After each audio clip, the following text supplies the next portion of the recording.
Hey everyone, I hope you're all keeping safe and well, and I hope that many of you are enjoying the online classes as much as I am. I initially was quite nervous about having to be on camera, on screen. It's not something that I've been used to at all, but it's amazing what you can adapt to, and I've actually really enjoyed it as a way to stay connected and to keep teaching.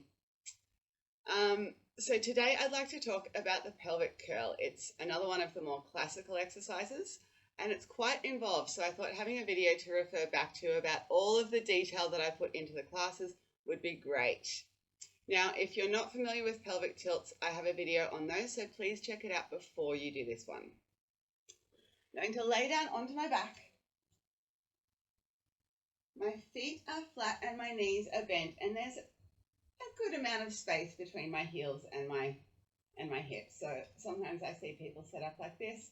We also get a lot of this sort of thing. So just check that your feet are hip distance apart.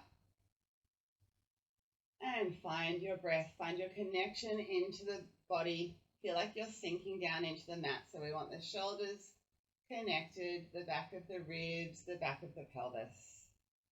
We always start with a couple of pelvic tilts to make sure you have that connection before you keep going.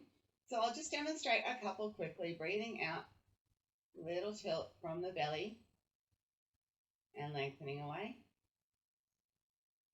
Sometimes I like to put my hands there just to give myself a little bit of feedback, make sure my pelvis is level. Now the first point I'd like to pay attention to is the feet. We start with the tilt, but once we want to keep going, we're going to press into those feet to engage the back of the legs.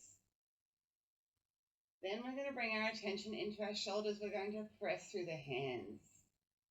So we want enough pressure through the shoulder blades into the mat that the chest is open and you can rock your head around without any tension on your neck. From there, we're pressing into the feet, rolling through the hips. We're allowing the lumbar spine to contact the mat before we keep going. So I'm going really nice and slow so that you can see that feedback of one vertebra at a time, lifting up. Now we only want to come up to our shoulder blades. Shoulder blades are staying connected and supporting you. So even when I'm up in that bridge, I can rock my head around. Now while we're up in the bridge, there's a couple things we want to notice. The first is, are we still evenly weighted through our feet? Have we shifted our weight? Have we started to tilt? We want to be really even through both feet. We want to make sure that we haven't translated up, so we're going to reach our knees long over our toes. Then we're going to check in with our pelvis. Are the sit bones reaching up to the knees? Do you still have that pelvic tilt that we had at the very start? Because we want to maintain that. Checking in with the ribs. Is the front of the ribs still connected, or have they started to pop up?